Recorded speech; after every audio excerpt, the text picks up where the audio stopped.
can a seller avoid paying closing costs by having the buyer pay them cash on the side outside of closing?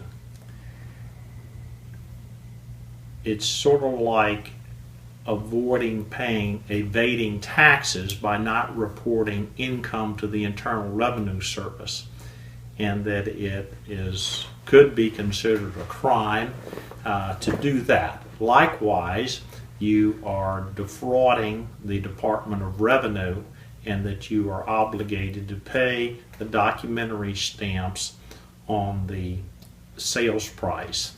And you're not to avoid those, because you're really evading those if you have a transaction on the side wherein the buyer pays the sellers the cash and is not reported with the closing agent.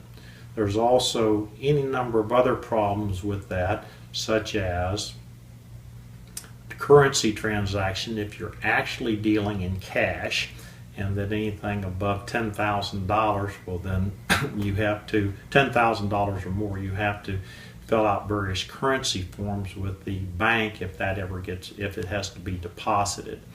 So the answer to your question is you are committing a crime or a fraud against the state of Florida by doing that, and you need not contact my office to handle such a transaction, because I'm not going to be part and parcel of it.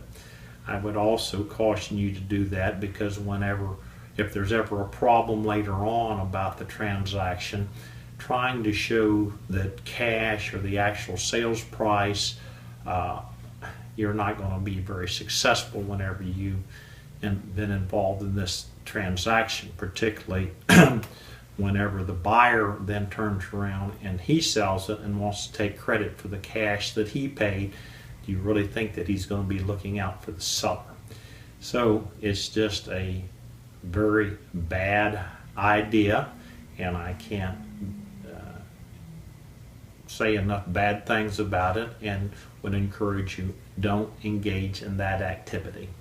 So if you'd like to close a transaction and pay documentary stamps on the full purchase price, give me a call at 847-2288, and I'll be pleased to handle it for you.